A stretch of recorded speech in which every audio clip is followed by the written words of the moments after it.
জুলাই মাসে আমাদের পরিবার সিলেটের জাফলং যাবার পরিকল্পনা করল। সেখানে একটা বিখ্যাত পাহাড় আছে, যার চূড়ায় উঠলে পুরো উপত্যকা দেখা যায়। শ্বশুরজি খুব উৎসাহী ছিলেন সেখানে যাওয়ার জন্য।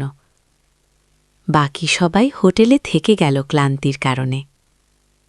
শুধু আমি আর শ্বশুরজি সেই পাহাড়ে উঠলাম।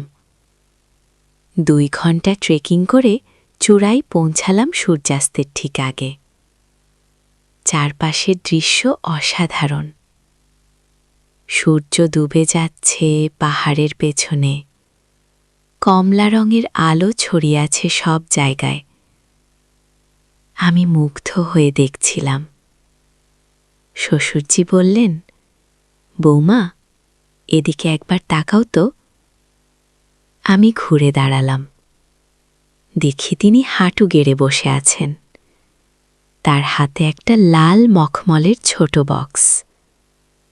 আমি অবাক হয়ে জিজ্ঞেস করলাম, বাবা, এটা কি করছেন?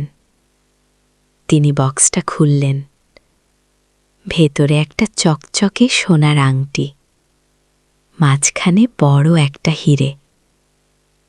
সূর্যাস্তের আলোয় সেটা ঝিকমিক করছিল। তিনি আমার দিকে তাকিয়ে বললেন, এই আংটি আমার দাদির। তিনি মারা যাবার সময় বলে গিয়েছিলেন, এটা আমার প্রকৃত ভালোবাসার মানুষকে দিতে। আমি হতবম্ব হয়ে তাকিয়ে রইলাম। তিনি চালিয়ে গেলেন, আমি তোমাকে প্রথম দেখার দিন থেকেই বুঝেছিলাম তুমি সেই মানুষ। কিন্তু তুমি আমার ছেলের বউ হয়ে এসেছিলে। আমি চুপ করেছিলাম, কিন্তু আজ আমি আর সহ্য করতে পারছি না। তিনি আংটিটা আমার দিকে এগিয়ে ধরে বললেন, এই আংটি পরার অর্থ তুমি আমার সাথে জীবন কাটাবে। আমি তোমাকে স্ত্রী হিসেবে গ্রহণ করব। আমার সব সম্পদ, আমার সব ভালো। খুব ভালোবাসতেন, আমাকে নিজের মেয়ের মতোই দেখতেন। কিন্তু 15 বছর আগে হঠাৎ শ্বশুরজি থেমে গেলেন। তিনি আমার দিকে ফেলে বললেন, বৌমা, এখান থেকে আরও সাবধানে যেতে হবে। এই অংশটা বিপজ্জনক। আমি চারপাশে তাকালাম। পাহাড়ের এই অংশটা খাড়া, পাথরগুলো পিচ্ছিল। একটু অসাবধান হলেই পা পিছলে যেতে পারে। আমরা ধীরে ধীরে উঠতে লাগলাম। শ্বশুরজি প্রতিটা পদক্ষেপ সাবধানে ফেলছিলেন। আমিও তার পথ অনুসরণ করছিলাম। আরও 1 ঘণ্টা পর আমরা পাহাড়ের মাঝামাঝি জায়গায় পৌঁছালাম। সেখানে একটা সমতল জায়গা। আমরা একটু বিশ্রাম নিলাম। শ্বশুরজি ব্যাগ থেকে পানির বোতল বের করে খেলেন। আমিও খেলাম। তিনি মানচিত্র দেখছিলেন। বললেন, আরও 1 ঘণ্টা উঠলেই চূড়ায় পৌঁছে যাব। সূর্যাস্তের ঠিক আগে পৌঁছে যাব। আমি বললাম, বাবা, সূর্য ডুবে গেলে অন্ধকারে নামব কি করে? তিনি ব্যাগ থেকে 2টো টর্চ লাইট বের করলেন। বললেন, এগুলো আছে, চিন্তা করো না। আমরা আবার উঠতে শুরু করলাম। এবার পথটা আরও কঠিন হয়ে গেল। কোথাও কোথাও প্রায় পাথর বেয়ে উঠতে হচ্ছিল। আমার শরীর ঘেমে গেল, হাত পা ব্যথা করতে লাগল। কিন্তু আমি হাল ছাড়লাম না। শ্বশুরজি মাঝে মাঝে থামছিলেন, আমাকে জিজ্ঞেস করছিলেন, ঠিক আছো তো বৌমা? আমি বলতাম, হ্যাঁ বাবা, ঠিক আছি। অবশেষে আমরা চূড়ায় পৌঁছালাম। সূর্য তখন পাহাড়ের পেছনে ডুবতে শুরু করেছে। আকাশ রাঙা হয়ে গেছে, কমলা, লাল, হলুদ, নানা রঙের মিশেল। আমি মুগ্ধ হয়ে দাঁড়িয়ে রইলাম। শ্বশুরজি বললেন, বৌমা, এদিকে একবার তাকাও। আমি ঘুরে দাঁড়ালাম। দেখি তিনি হাঁটু কেড়ে বসে আছেন। তার হাতে একটা লাল মখমলের ছোট বক্স।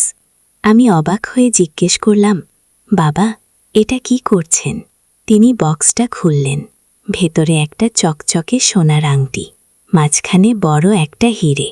সূর্যাস্তের আলোয় সেটা ঝিকমিক করছিল। তিনি আমার দিকে তাকিয়ে বললেন, এই আংটি আমার দাদির। তিনি মারা যাওয়ার সময় বলে গিয়েছিলেন, এটা আমার প্রকৃত ভালোবাসার মানুষকে দিতে। আমি হতবম্ব হয়ে দাঁড়িয়ে রইলাম। তিনি চালিয়ে গেলেন। আমি তোমাকে প্রথম দেখার দিন থেকেই বুঝেছিলাম তুমি সেই মানুষ, কিন্তু তুমি আমার ছেলের বউ হয়ে এসেছিলে।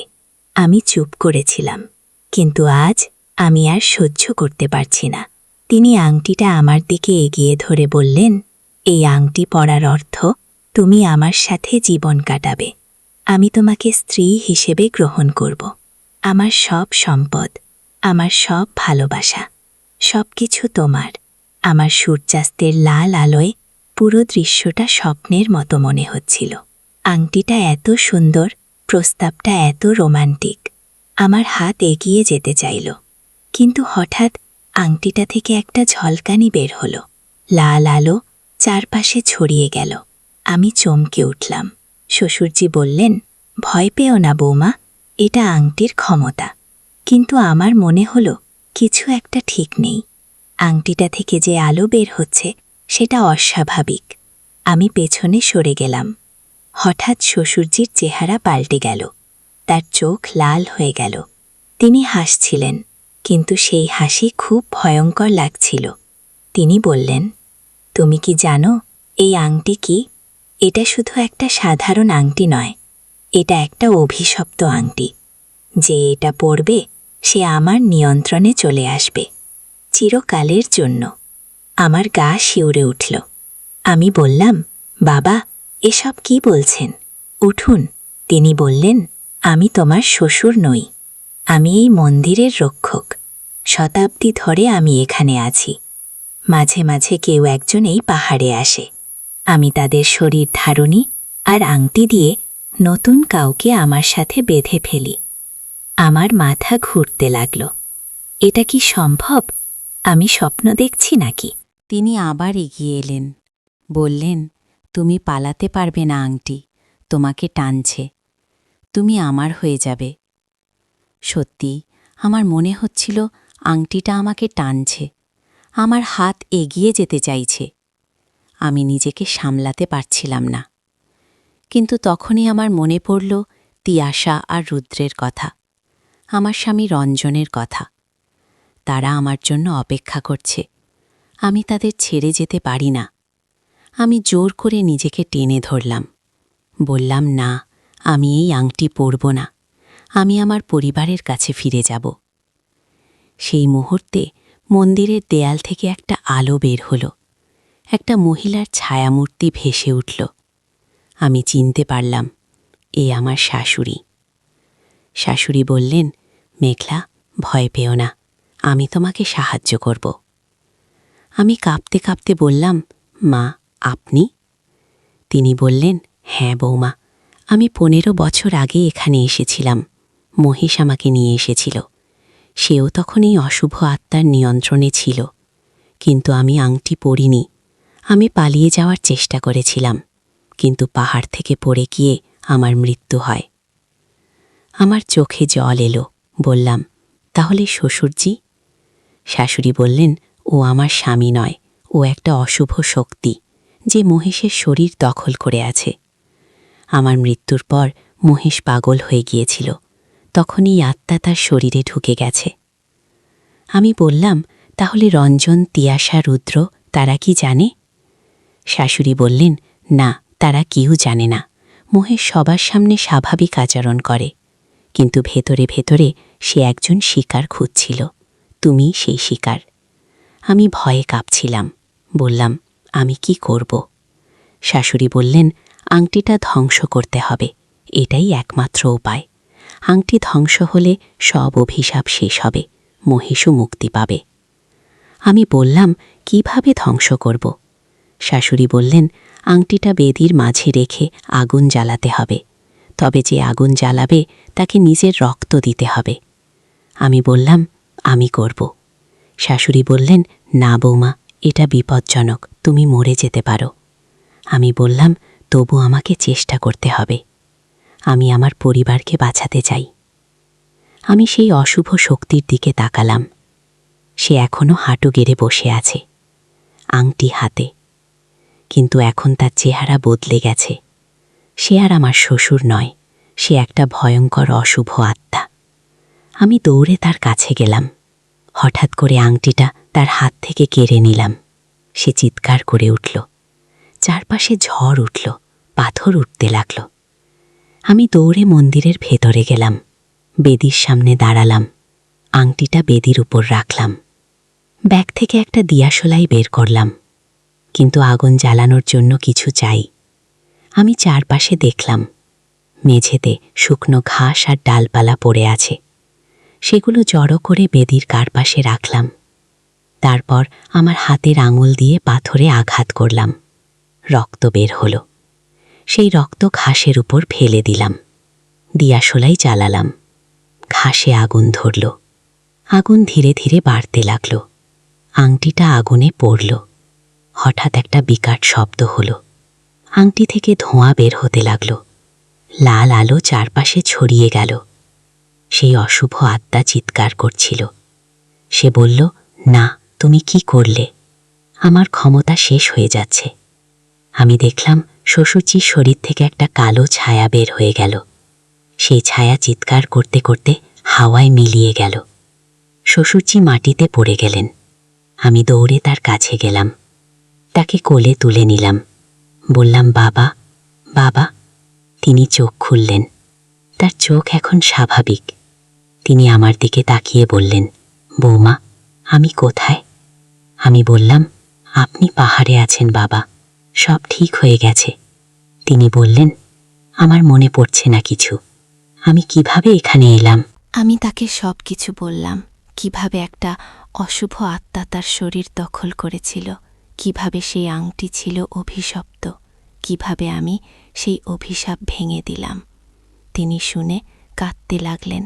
বললেন, তাহলে 15 বছর ধরে আমি নিজের নিয়ন্ত্রণে ছিলাম না। আমি কি কি করেছি জানি না। আমি তাকে সান্ত্বনা দিলাম। বললাম, আপনি কিছু করেননি বাবা, আপনি সবার সাথে স্বাভাবিকভাবেই থেকেছেন, শুধু মাঝে মাঝে কিছু অদ্ভুত কথা বলতেন। তিনি বললেন, পূজা, তোমার শাশুড়ি, সেও কি এই কারণে মারা গিয়েছিল? আমি মাথা নাড়লাম। বললাম, হ্যাঁ বাবা, কিন্তু তার আত্মা আজ আমাকে সাহায্য করেছে।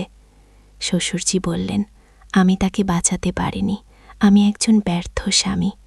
আমি বললাম, না বাবা, আপনি ব্যর্থ নন, আপনি নিয়ন্ত্রণে ছিলেন না, কিন্তু এখন সব ঠিক হয়ে গেছে। হঠাৎ শাশুড়ির ছায়ামূর্তি আবার ভেসে উঠল। তিনি মৃদু হাসলেন, বললেন, মহেশ, আমি তোমাকে ক্ষমা করে দিয়েছি, এখন আমি শান্তিতে যেতে পারব। মেঘলা, তোমাকে অনেক ধন্যবাদ, তুমি আমার পরিবারকে বাঁচিয়েছ। আমি বললাম, মা, আপনি যাবেন না। তিনি বললেন, আমাকে যেতে হবে বৌমা, কিন্তু আমি সব সময় তোমাদের সাথে আছি। তিয়াশা আর রুদ্রকে ভালোবাসা দিও, রঞ্জনকে সামলাও, মহেশকে দেখাশোনা করো, বলে তিনি ধীরে ধীরে মিলিয়ে গেলেন। আকাশে একটা উজ্জ্বল তারা জ্বলে উঠল। তারপর সব শান্ত হয়ে গেল। আমরা দুজন সেখানে বসে রইলাম কিছুক্ষণ। মন্দির থেকে আর কোনো আলো বের হচ্ছিল না। আংটিটা পুরোপুরি গলে গিয়ে ছাই হয়ে গিয়েছিল। শ্বশুরজি উঠে দাঁড়ালেন, বললেন, চলো বৌমা, এখন ফিরে যাওয়া উচিত, সবাই অপেক্ষা করছে। আমরা মন্দির থেকে বের হলাম। তখন রাত হয়ে গেছে, আকাশে চাঁদ উঠেছে। টর্চ লাইট জ্বালিয়ে আমরা নামতে শুরু করলাম। নামার পথটা কঠিন ছিল, অন্ধকারে পা রাখার জায়গা খুঁজে পাওয়া কষ্টকর ছিল, কিন্তু আমরা সাবধানে নামলাম। প্রায় 3 ঘন্টা লাগলো নিচে পৌঁছতে। যখন আমরা পাহাড়ের গোড়ায় পৌঁছলাম, দেখি রঞ্জন, তিয়াশা, রুদ্র সবাই টর্চ লাইট নিয়ে আমাদের খুঁজছে। রঞ্জন দৌড়ে এসে বলল, বাবা, মেঘলা, তোমরা কোথায় ছিলে? আমরা কত চিন্তিত হয়ে গিয়েছিলাম। তিয়াশা কাঁদতে কাঁদতে আমাকে জড়িয়ে ধরল, বলল, মা, তুমি ফিরে এসেছ। রুদ্র শ্বশুরজির হাত ধরে বলল, দাদু, আপনি ঠিক আছেন তো? শ্বশুরজি হাসলেন, বললেন, হ্যাঁ বাবা, আমি ঠিক আছি। আমরা একটু দেরি হয়ে গিয়েছিল, পথ খুঁজতে পেতে সময় লেগেছিল। আমরা হোটেলে ফিরে গেলাম। সবাই ক্লান্ত হয়ে পড়েছিল। রাতের খাবার খেয়ে সবাই ঘুমিয়ে পড়ল। পরের দিন সকালে আমরা ঢাকায় ফিরে এলাম। বাড়িতে পৌঁছে সবাই স্বাভাবিক জীবনে ফিরে গেল। তিয়াশা কলেজে গেল, রুদ্র স্কুলে গেল, রঞ্জন অফিসে গেল। শ্বশুরজি কিন্তু পাল্টে গিয়েছিলেন। তিনি আর আগের মতো নীরব থাকতেন না। তিনি এখন আমাদের সবার সাথে সময় কাটাতেন। তিয়াশা রুদ্রকে নিয়ে খেলতেন, রঞ্জনের সাথে গল্প করতেন, আমাকে রান্নাঘরে সাহায্য করতেন। একদিন রঞ্জন আমাকে জিজ্ঞেস করল, মেঘলা, বাবার কি হয়েছে? উনি হঠাৎ এত পাল্টে গেলেন কেন? আমি হেসে বললাম, হয়তো ওই ট্যুরটা ওনার ভালো লেগেছে। প্রকৃতির মাঝে থেকে উনি নতুন করে জীবনকে দেখছেন। রঞ্জন বলল, যাই হোক, আমি খুশি। বাবা এতদিন পর হাসছেন, আমাদের সাথে সময় কাটাচ্ছেন। আমিও খুশি ছিলাম। আমি জানতাম সত্যিটা, কিন্তু আমি কাউকে বলিনি। এটা আমার আর শ্বশুরজির মধ্যে একটা গোপন রহস্য হয়ে রইল। একদিন সন্ধ্যায় শ্বশুরজি আমাকে তার ঘরে ডাকলেন। আমি গেলাম। তিনি বললেন, বৌমা বসো। আমি বসলাম। তিনি বললেন, আমি তোমাকে কৃতজ্ঞতা জানাতে চাই। তুমি না থাকলে আমি হয়তো চিরকাল সেই অশুভ শক্তির দাস হয়ে থাকতাম। তুমি আমাকে মুক্তি দিয়েছ। আমি বললাম, বাবা, এসব বলবেন? আপনি আমার শ্বশুর, আপনাকে বাঁচানো আমার কর্তব্য। তিনি বললেন, না বৌমা, এটা কর্তব্যের চেয়ে বেশি কিছু। তুমি তোমার জীবন ঝুঁকিতে ফেলেছিলে। তুমি খুব সাহসী। তিনি টেবিল থেকে একটা ছোট বাক্স তুলে নিলেন। বললেন, এটা তোমার জন্য। আমি বাক্সটা খুললাম। ভেতরে একটা সুন্দর সোনার চেন, তাতে একটা ছোট লকেট। লকেটে খোদাই করা ছিল বীরত্বের জন্য। আমি বললাম, বাবা, এটা খুব সুন্দর। তিনি বললেন, এটা তো আমার শাশুড়ির শরীর ছিল। তিনিও খুব সাহসী ছিলেন। আমি চাই তুমি এটা রাখো। আমি চেনটা পরলাম। বললাম, ধন্যবাদ বাবা। তিনি হাসলেন, বললেন, এখন আমাদের জীবন নতুন করে শুরু হয়েছে। পুরনো অভিশাপ শেষ হয়ে গেছে। এখন আমরা শান্তিতে থাকব। সেই রাতে আমি বিছানায় শুয়ে অনেক চিন্তা করলাম। কি অদ্ভুত একটা অভিজ্ঞতা হয়ে গেল। আমি কখনো ভাবিনি যে আমার জীবনে এমন কিছু ঘটবে। আমি ভাবলাম সেই পাহাড়ের কথা, সেই অভিশাপ, তো আংটির কথা, সেই অশুভ শক্তির কথা। সব যেন একটা দুঃস্বপ্নের মতো। কিন্তু এটা দুঃস্বপ্ন ছিল না, এটা সত্যি ছিল। আমি সেই অভিশাপ ভেঙে দিয়েছিলাম। আমি আমার পরিবারকে বাঁচিয়েছিলাম। রঞ্জন পাশে শুয়ে ঘুমোচ্ছিল। আমি তার দিকে তাকালাম। তিয়াশা, রুদ্রের কথা ভাবলাম, শ্বশুরজির কথা ভাবলাম। আমার পরিবার এখন নিরাপদ। আমি চোখ বন্ধ করলাম, ঘুমিয়ে পড়লাম। স্বপ্নে দেখলাম শাশুড়ি হাসছেন। তিনি বলছেন, ভালো করেছ বৌমা, তুমি আমার গর্ব। সকালে ঘুম ভাঙল রুদ্রের ডাকে। সে বলছিল, মা উঠো, স্কুলে যেতে হবে। আমি উঠলাম, ঘরের বাইরে গেলাম। দেখি শ্বশুরজি রান্নাঘরে চা বানাচ্ছেন। তিনি আমাকে দেখে হাসলেন, বললেন, বৌমা চা খাবে? আমি হাসলাম, বললাম, হ্যাঁ বাবা, খাব। জীবন আবার স্বাভাবিক হয়ে গিয়েছিল। কিন্তু এখন এই স্বাভাবিক জীবনটা আমার কাছে অনেক বেশি মূল্যবান মনে হচ্ছিল। কারণ আমি জানতাম যে এই শান্তিটা পাওয়ার জন্য আমাকে কত কঠিন লড়াই করতে হয়েছে। 3 মাস পার হয়ে গেল, সব কিছু ঠিকঠাক চলছিল। কিন্তু একদিন একটা অদ্ভুত ঘটনা ঘটল। আমি বাজার থেকে ফিরছিলাম। রাস্তায় একজন বৃদ্ধ লোক আমার সামনে দাঁড়াল। তিনি বললেন, আপনি কি মেঘলা সেনগুপ্ত? আমি অবাক হয়ে বললাম, হ্যাঁ, আমি মেঘলা। কিন্তু আপনি? তিনি বললেন, আমার নাম করিম। আমি জাফলংয়ে গাইড ছিলাম। আপনি আমাকে চিনবেন না, কিন্তু আমি আপনাকে চিনি। আপনি 3 মাস আগে সেই অভিশপ্ত পাহাড়ে গিয়েছিলেন।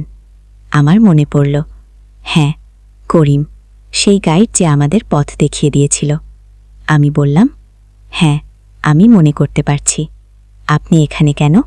তিনি বললেন, আমি আপনাকে ধন্যবাদ দিতে এসেছি। সেই রাতের পর থেকে আমাদের এলাকায় অনেক পরিবর্তন হয়েছে। পাহাড় থেকে অভিশাপ উঠে গেছে। এখন মানুষ নির্ভয় সেখানে যেতে পারে। ফসল ভালো হচ্ছে, অসুখ বিসুখ কমে গেছে। আমি অবাক হলাম, বললাম, সত্যি? তিনি বললেন, হ্যাঁ, আমরা সবাই জানি যে আপনি সেই অভিশাপ ভেঙে দিয়েছেন। গ্রামের সবাই আপনার জন্য প্রার্থনা করে। আমরা আপনাকে দেবীর মতো মনে করি। আমি হেসে বললাম, না না, আমি দেবী নই, আমি শুধু একজন সাধারণ মানুষ। তিনি বললেন, আপনি যা করেছেন তা সাধারণ কিছু নয়। আপনি আমাদের এলাকাকে মুক্ত করেছেন। আমরা চিরকাল আপনার কৃতজ্ঞ থাকব। তিনি একটা ছোট থলি আমার হাতে দিলেন। বললেন, এটা আমাদের এলাকার বিশেষ খাবার, আপনার পরিবারের সবাইকে দেবেন। আমি থলিটা নিলাম, বললাম, ধন্যবাদ। তিনি চলে গেলেন। আমি দাঁড়িয়ে রইলাম, মনে মনে ভাবলাম, সত্যি কি আমি কিছু ভালো কাজ করেছি? শুধু আমার পরিবার নয়, একটা পুরো এলাকাকে আমি মুক্ত করেছি। আমি বাড়িতে ফিরলাম, শ্বশুরজিকে সব বললাম। তিনি শুনে খুব খুশি হলেন। বললেন, দেখো বৌমা, তুমি অনেক মানুষের জীবন পাল্টে দিয়েছ। তুমি একজন নায়িকা। আমি বললাম, না বাবা, আমি নায়িকা নই। আমি শুধু আমার পরিবারকে ভালোবাসি। তাদের জন্য যা করার দরকার ছিল তাই করেছি। তিনি বললেন, এটাই তো নায়িকার কাজ, যে নিঃস্বার্থভাবে অন্যদের জন্য কাজ করে। সেই রাতের খাবারের সময় আমরা সবাই একসাথে বসলাম। করিমের দেওয়া খাবার খেলাম, খুব সুস্বাদু। রুদ্র বলল, মা, এটা কোথা থেকে এলো? আমি বললাম, একজন বন্ধু পাঠিয়েছে। তিয়াশা বলল, মা, তুমি কি জানো তুমি খুব স্পেশাল? আমি হেসে বললাম, কেন বলছো এমন? তিয়াশা বলল, তুমি সব সময় সবার যত্ন নাও, আমাদের বাবা দাদুর।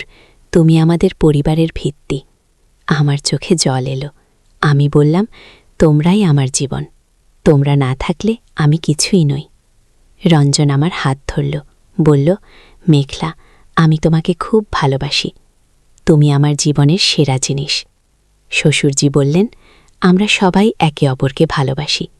এটাই একটা পরিবারের শক্তি। আমরা সবাই একসাথে খাবার খেলাম, হাসলাম, গল্প করলাম। সেই মুহূর্তটা ছিল নিখুঁত। রাতে আমি জানালার পাশে দাঁড়িয়ে আকাশের দিকে তাকালাম। চাঁদ উঠেছে, তারাগুলো জ্বলজ্বল করছে। আমি মনে মনে শাশুড়িকে ধন্যবাদ দিলাম। তিনি আমাকে সাহায্য করেছিলেন সেই রাতে। তিনি না থাকলে আমি হয়তো হেরে যেতাম। হঠাৎ আকাশে একটা তারা ঝলমল করে উঠল, যেন কেউ আমাকে সাড়া দিচ্ছে। আমি হাসলাম, হয়তো শাশুড়ি সত্যিই শুনতে পাচ্ছেন। পরের দিন সকালে আমি স্বাভাবিকভাবে কাজ শুরু করলাম। বাচ্চাদের স্কুলে পাঠালাম, রঞ্জন অফিসে গেল। শ্বশুরজি তার ঘরে বসে বই পড়ছিলেন।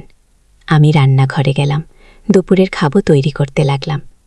রান্না করতে করতে আমি সেই পাহাড়ের কথা ভাবছিলাম, সেই অভিশপ্ত মন্দির, সেই আংটি, সেই অশুভ শক্তি, সব এখন শেষ হয়ে গেছে। কিন্তু সেই অভিজ্ঞতা আমার জীবনে চিরকাল থেকে যাবে। আমি শিখেছি যে ভালোবাসা সবচেয়ে বড় শক্তি।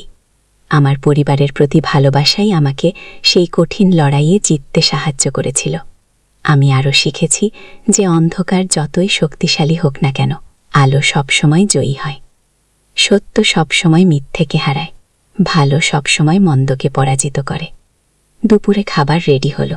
আমি সবাইকে ডাকলাম, আমরা একসাথে খেলাম। খাবার সময় রঞ্জন বলল, মেঘলা, আজ অফিসে একটা মজার ঘটনা ঘটল।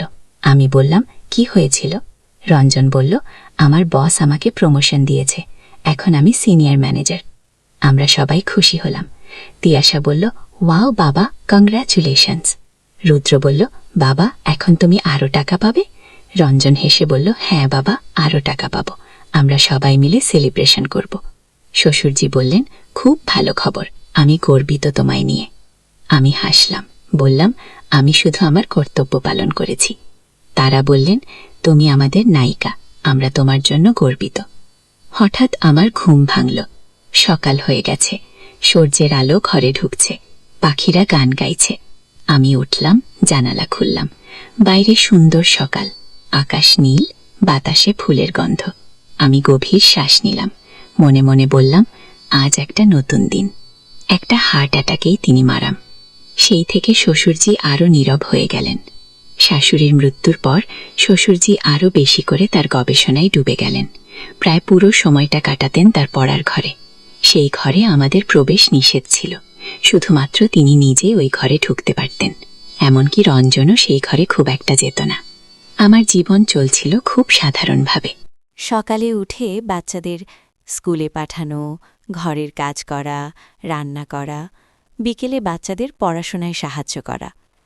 রঞ্জন সকাল ৯টায় অফিসে যেত, রাত ৮টায় ফিরত। সব কিছু ছিল নিয়মমাফিক। কিন্তু ২ মাস আগে একটা অদ্ভুত ঘটনা ঘটল। শ্বশুরজি হঠাৎ একদিন আমাকে তার পড়ার ঘরে ডাকলেন। আমি খুব অবাক হলাম। এতদিন পর তিনি প্রথমবার আমাকে সেই ঘরে ডাকলেন। আমি ঘরে ঢুকে দেখি চারপাশে বই আর কাগজের স্তূপ। দেয়ালে ঝুলছে পুরাতন মানচিত্র। টেবিলে ছড়িয়ে আছে অনেক পাণ্ডুলিপি। শ্বশুরি চেয়ারে বসেছিলেন, তার চোখে একটা অদ্ভুত উত্তেজনা। তিনি বললেন, বৌমা বসো, আমি তোমার সাথে একটা গুরুত্বপূর্ণ কথা বলবো। আমি বসলাম। তিনি একটা পুরাতন চামড়ার খাতা হাতে তুলে নিলেন। খাতাটা দেখতে খুব পুরনো, চামড়া শুকিয়ে গিয়েছে, পাতাগুলো হলদে হয়ে গেছে। তিনি বললেন, এই খাতাটা আমার দাদার। তিনি একজন বিখ্যাত অভিযাত্রী ছিলেন, সারা পৃথিবী ঘুরে বেরিয়েছেন। এই খাতায় তিনি তার সব অভিযানের বিবরণ লিখে রেখেছিলেন। তিনি খাতাটা খুললেন। ভেতরে সুন্দর হাতের লেখা আর অনেক ছবি আঁকা, পাহাড়, জঙ্গল, নদী, গুহা, নানা রকম ছবি। তিনি একটা পাতা খুলে দেখালেন। সেখানে আঁকা ছিল একটা পাহাড়ের ছবি। পাহাড়টা দেখতে খুব উঁচু, চূড়ায় একটা মন্দিরের মতো কিছু। তিনি বললেন, এই পাহাড়টা আছে সিলেটের জাফলং এলাকায়। স্থানীয়রা এটাকে বলে অভিশপ্ত পাহাড়। কেউ এই পাহাড়ে উঠতে সাহস করে না। আমি জিজ্ঞেস করলাম, কেন, কি আছে সেখানে? তিনি বললেন, আমার দাদা এই পাহাড়ে গিয়েছিলেন ১৯৩২ সালে। তিনি চূড়ায় একটা প্রাচীন মন্দির খুঁজে পেয়েছিলেন। সেই মন্দিরে একটা মহস্যময় আংটি ছিল, সোনার তৈরি, মাঝখানে একটা লাল রত্ন। খাতায় লেখা আছে সেই আংটিতে অদ্ভুত ক্ষমতা আছে। আমি হাসলাম, বললাম, বাবা, এসব তো গল্প কাহিনী, বাস্তবে তো এমন কিছু হয় না। তিনি গম্ভীর মুখে বললেন, আমিও তাই ভাবতাম, কিন্তু তোমার শাশুড়ি বিশ্বাস করতেন। তিনি এই আংটি খুঁজতে চেয়েছিলেন, কিন্তু আমি তাকে যেতে দেইনি। সেই পাহাড় খুব বিপজ্জনক। তিনি একটা নিঃশ্বাস ফেললেন, তারপর বললেন, তোমার শাশুড়ি মারা যাওয়ার আগে আমাকে প্রতিজ্ঞা করিয়েছিলেন যে আমি সেই আংটি খুঁজে বের করব। তিনি বলেছিলেন সেই আংটি আমাদের পরিবারের জন্য খুব গুরুত্বপূর্ণ। আমি বুঝতে পারছিলাম না তিনি কি বলতে চাইছেন। তিনি চালিয়ে গেলেন, আমি সিদ্ধান্ত নিয়েছি এই জুলাই মাসে জাফলং যাব, পরিবার নিয়ে একটা টর হবে, কিন্তু আসল উদ্দেশ্য হলো সেই পাহাড়ে যাওয়া। তিনি আমার দিকে তাকালেন, বললেন, বৌমা, তুমি আমার সাথে যাবে। রঞ্জন অফিসের কাছে ব্যস্ত থাকবে, তিয়াশা আর রুদ্র হোটেলে থাকবে, শুধু আমি আর তুমি সেই পাহাড়ে উঠব। আমি অবাক হয়ে বললাম, কিন্তু বাবা, কেন আমি? রঞ্জন তো আছে। তিনি বললেন, রঞ্জন এসব বিশ্বাস করে না, সে যাবে না, কিন্তু তুমি ভিন্ন। আমি তোমার চোখে কৌতূহল দেখি, তুমি নতুন জিনিস জানতে ভালোবাসো। সত্যি বলতে তিনি ঠিকই বলেছিলেন। আমি সবসময় রহস্য আর অ্যাডভেঞ্চার পছন্দ করতাম। ছোটবেলায় ফেলুদা, ৩ গোয়েন্দার গল্প পড়তাম। মনে মনে ভাবতাম একদিন আমিও এমন কোনো অ্যাডভেঞ্চারে যাব। আমি বললাম, ঠিক আছে বাবা, আমি যাব আপনার সাথে। তিনি খুশি হয়ে বললেন, ভালো, কিন্তু এটা আমাদের দুজনের মধ্যে থাকবে, রঞ্জন বা বাচ্চাদের কিছু বলবো না। আমি মাথা নাড়লাম। তারপর থেকে আমরা পরিকল্পনা করতে শুরু করলাম। শ্বশুরজি আমাকে সেই পাহাড়ের মানচিত্র দেখালেন, বললেন কোন পথে যেতে হবে, কে কি সাবধানতা নিতে হবে। দিন যত এগোতে লাগলো আমার উত্তেজনা তত বাড়তে লাগলো। আমি প্রায় শ্বশুরজির ঘরে যেতাম, সেই খাতা পড়তাম, তার দাদার অভিযানের গল্প শুনতাম। মনে হচ্ছিল যেন আমি একটা রহস্যময় পৃথিবীতে ঢুকে যাচ্ছি। জুলাই মাস এলো। আমরা জাফলং যাওয়ার জন্য প্রস্তুতি নিলাম। রঞ্জন খুব খুশি হল। সে বলল, এতদিন পর পরিবার নিয়ে বেড়াতে যাওয়া হবে। বাবাও খুশি হয়েছেন। তিয়াশা, রুদ্র খুব উৎসাহিত। তারা প্যাকিং করতে লাগল, কি কি নিয়ে যাবে তা নিয়ে ব্যস্ত হয়ে পড়ল। আমি একদিন রাতে শ্বশুরজির ঘরে গেলাম। তিনি একটা লাল মখমলের ছোট বক্স আমাকে দেখালেন, বললেন, এটা নিয়ে যাব, যদি আংটি পাওয়া যায় এই বক্সে রাখব। বক্সটা দেখতে খুব সুন্দর, মখমলের সোনালি কারুকাজ করা। আমি বললাম, বাবা, আপনি সত্যি বিশ্বাস করেন যে সেই আংটি আছে? তিনি বললেন, জানি না বৌমা, কিন্তু তোমার শাশুড়ি বিশ্বাস করতেন, তাই আমি চেষ্টা করব। আমরা ঢাকা থেকে সিলেট গেলাম। বাসে 7 ঘণ্টার যাত্রা। রাস্তায় সবুজ চা বাগান দেখতে দেখতে গেলাম। সিলেট শহরে পৌঁছে একটা হোটেলে উঠলাম। পরের দিন সকালে আমরা জাফলং গেলাম। জাফলং খুব সুন্দর জায়গা, পাহাড়, নদী, সবুজ গাছপালা, প্রকৃতি যেন নিজের রূপ মেলে ধরেছে। আমরা হোটেল থেকে বেরোলাম বিকেলে। স্থানীয় একজন গাইড নিয়েছিলাম, তার নাম ছিল করিম। সে বলল, আপনারা কোথায় যেতে চান? শ্বশুরজি মানচিত্র দেখিয়ে বললেন, এই পাহাড়ে যেতে চাই। করিমের চেহারা পাল্টে গেল। সে বলল, স্যার, এটা অভিশপ্ত পাহাড়, কেউ এই পাহাড়ে যায় না। শ্বশুরজি বললেন, কেন, কি সমস্যা? করিম বলল, অনেক বছর আগে একদল মানুষ এই পাহাড়ে গিয়েছিল, তারা আর ফিরে আসেনি। তারপর থেকে সবাই এই পাহাড় এড়িয়ে চলে। শ্বশুরজি বললেন, তুমি পথটা বলে দাও, আমরা সাবধান থাকব। করিম রাজি হল না। সে বলল, আমি যেতে পারব না, তবে পথটা বলে দিতে পারি। শ্বশুরজি টাকা দিয়ে তাকে রাজি করালেন। করিম পথ বলে দিল, বলল, সন্ধ্যের আগে ফিরে আসবেন, রাতে পাহাড়ে থাকবেন না। রঞ্জন বলল, বাবা, আপনি সত্যি যাবেন? এটা ঠিক হবে না। শ্বশুরি বললেন, আমি যাব, তোমরা হোটেলে থাকো, আমি বৌমাকে নিয়ে যাচ্ছি। রঞ্জন আপত্তি করতে চাইল, কিন্তু শ্বশুরজি শুনলেন না। আমরা বেরিয়ে পড়লাম। পাহাড়ের গোড়ায় পৌঁছতে আমাদের 1 ঘন্টা লাগল। সেখান থেকে উপরে ওঠার পথটা খুব সরু, দুপাশে গাছপালা, কোথাও কোথাও পথ প্রায় দেখা যায় না। আমরা উঠতে শুরু করলাম। শ্বশুরজির সামনে, আমি পেছনে।